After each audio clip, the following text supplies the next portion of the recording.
Hey guys, I'm Jade, a digital artist and illustrator, and today I thought I would take you along with the process of me drawing my Meet the Artist. The last time I done a Meet the Artist was in 2023, so I thought I would draw an updated one to celebrate reaching 100 subscribers, which is amazing to even say. So thank you so much for even making this a possibility. I'm so grateful that you guys enjoy my videos and the drawings that go along with them too, and to even achieve this in only a few months is amazing to me. So back to the drawing. When deciding what video I wanted to do to celebrate, I asked you guys on here and on Instagram what we should do.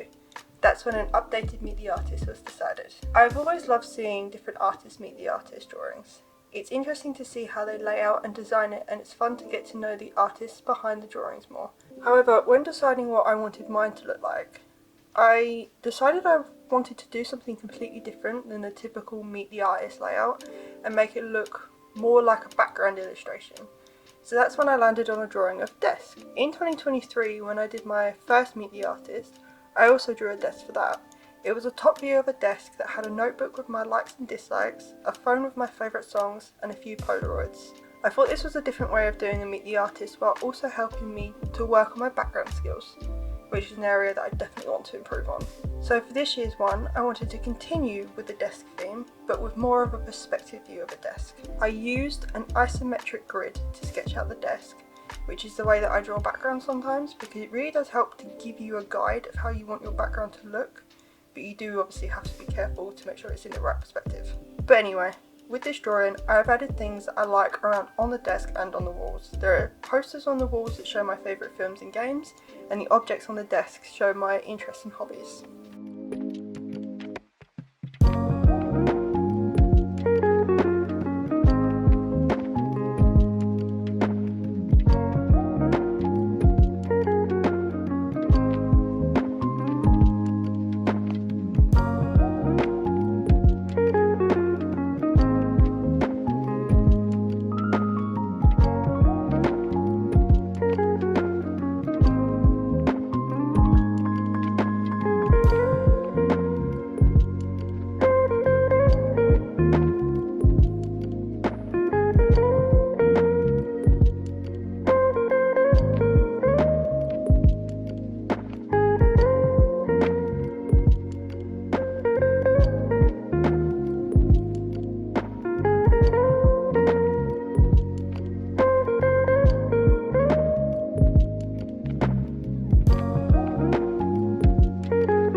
So during this video, I wanted to tell you guys a bit more about myself so that you can get to know me as an artist just that little bit more.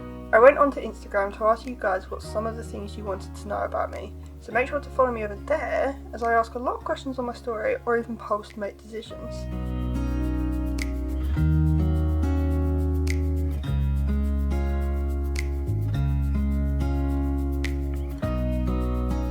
So, first question is a little one. Where are you from? I'm from England. I've always lived here and have stayed in the same place since I was born. It's an okay place, it could be better, but I think we all think that about the place that we live. But one thing that I do like about staying in the same place is that there are so many memories in this area from throughout my life. Even though this can be hard at times, it's also nice to be in a place to remember something from when I was younger, especially when I need it. That's not to say though that I haven't travelled throughout my life. So as much as I somewhat like the area that I come from, I will always love travelling to different places around the country and even the world. It's fun to experience people's different lives and cultures and see the world as more than just the area you live in. I do aspire to travel to a lot of places.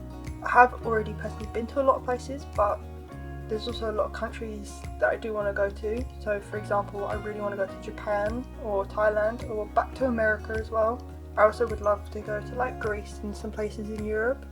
There are just so many places and so many different cultures and people that I'd love to experience and see how they kind of live and also what the place looks like. So hopefully one day in the future I will tick a couple more countries off of my list.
What inspired you the most?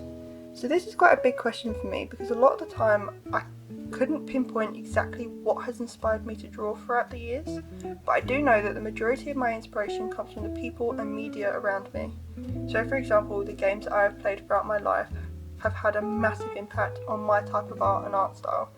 The main part of this would be Nintendo games. I absolutely loved my little Nintendo DS when I was a kid, looking after my dogs and neighbours in Animal Crossing. And now that extends to my love for games like Zelda, My Sims and so much more. Especially now, the addition of Steam games that I play and games that are available on other consoles like Stardew Valley, Slime Rancher and even God of War. So I guess you could say that this is where the majority of my inspiration comes from, as well as the world around me. I do also take inspiration from the people around me. My family has always been on more of the creative side. My mum loves photography and made a career out of it, and my dad was really good at drawing. So they have given me a lot of inspiration throughout my life too.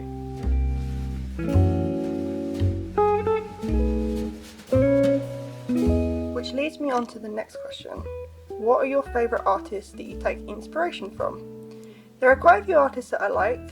There are artists like Sam Does Arts, Lotus Bubble, Devin L. Kurtz, and of course most of my friends and mutuals on Instagram too. I also take a lot of YouTube inspiration from Katie Mai and Catnip.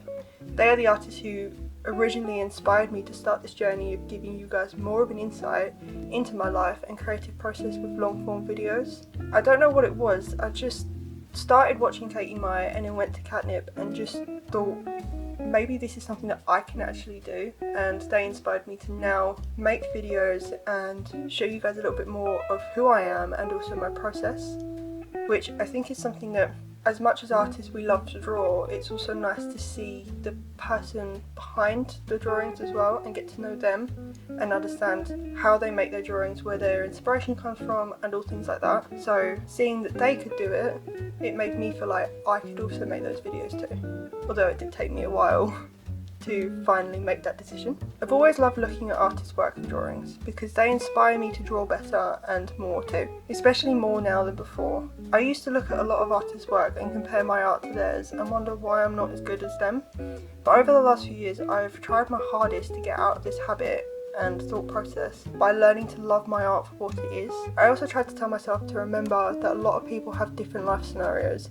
They may have been drawing for a lot longer than I have, they may have a lot more time to draw, and so on. And this has really helped me to learn to love my art for what it is, and to now look at artists and let them inspire me rather than make me feel bad for not being as good. So, from me to you, remember to love your art and not compare yourself to other artists, or even just people.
What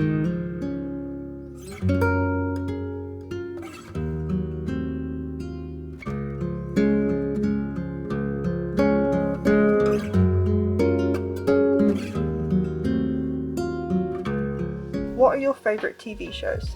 I like a lot of different TV shows because I don't often watch series and more stick to films I always watch on repeat or different videos on YouTube. But I can say that more artistic or funny series have a place in my heart, like Being Puppycat, Big Bang Theory, Arcane, Friends, Delicious in Dungeon, and even Gossip Girl. Of course there are a lot more that I do like, but these are the main ones that stick out for me, Arcane being the top, of course, which I feel a lot of artists can agree with me on that one. The storytelling and art style are just amazing, and I could watch the series over and over again. I'm even watching it again now.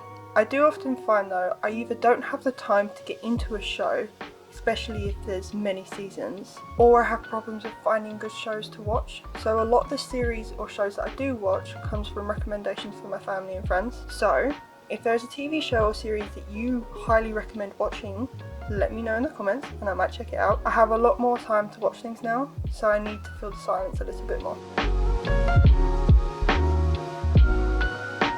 Talking about TV and media, I do find that when a book is turned into a film or show, if I've read the book, it is a bit hard to not compare it to the film a lot, which leads me on to what my favourite book is.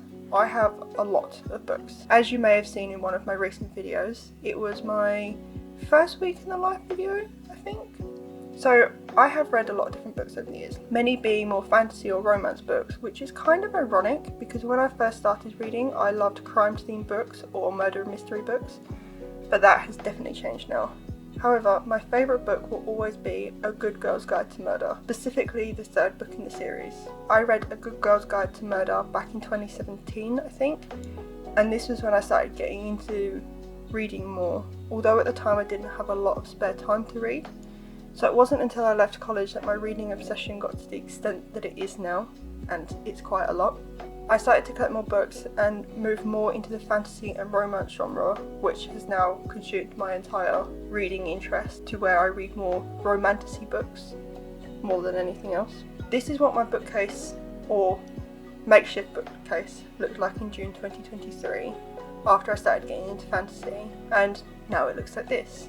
I do have a lot more books, obviously, and because of the way I am, I've organised them nicely. So I have a shelf of fantasy, a shelf of, I guess, romantasy, but more book series, so like A Court of Thorns and Roses, which is another good series that I like, A Cruel Prince as well, Once Upon a Broken Heart. It has more of the popular books, I guess, on there. And then I have romance books and then crime books. I thought by buying a bookcase it would give me more room for more books, but it actually didn't. It just made it so that I can now see and organise all of my books properly. But it's fine. There is never enough room for books. You could have a whole room full of books and you'd still not find room for any more. One thing that I do want to make a priority this year though is giving more time to myself to read, as it really does give me a chance to go into another world and kind of relax a lot more than when I'm drawing. And I feel like last year I really didn't do this, as I only read about 3 books, I think. So we're definitely going to make that change this year.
Formula 1, a sport that I have become recently obsessed with, watching fast cars drive around a track 24 times a year. I have always had a big interest in Formula 1, but just never started actually watching it until May last year, and that was when it became a major part of my life. I was starting to watch the races every weekend they were on and keeping up to date with the drivers, mainly the Ferrari drivers, as they are my chosen team. To be fair, I'm surprised it has taken me this long to start watching it, but I always found it intimidating to start watching as I never understood the races and rules. This was especially as I had no one to teach me or tell me, so since I figured it out, I've absolutely loved it since then. It's even been a little bit too quiet without the races most Sundays recently, as they had ended their last season, with the new season starting in March, which I cannot wait for. One thing that I do love about Formula 1 is the absolute unnecessary drama between some of the drivers.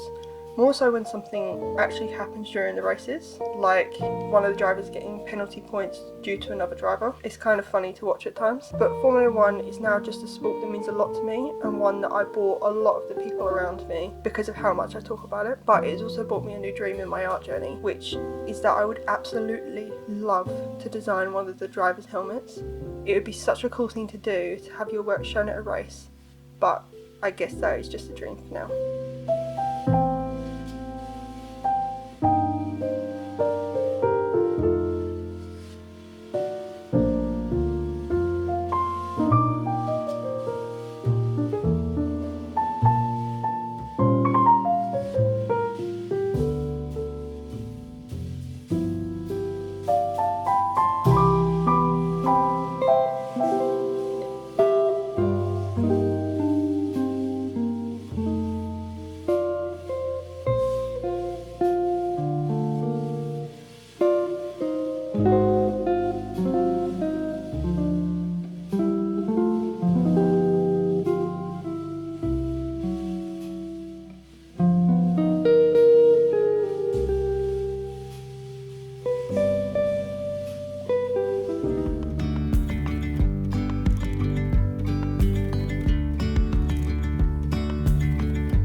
So what actually are my likes and dislikes? I like my family and friends, of course, 90s/2000s music, colours and colourful things, pretty skies, hot chocolate, romantasy books, scary games, and rain. And my dislikes are mornings, being alone, arguments, brush sounds, peas, endings, velvet, and heights.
That is my updated Meet the Artist. I hope you have liked following along with me and getting to know me just that little bit more. I also want to say another massive thank you for making this a possibility and for supporting me so far to be able to reach 100 subscribers. It means the absolute world to me, and I hope that you can all follow me through even more celebrations and achievements in the future.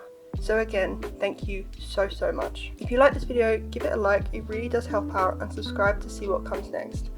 Hope you have an amazing rest of your day. Bye!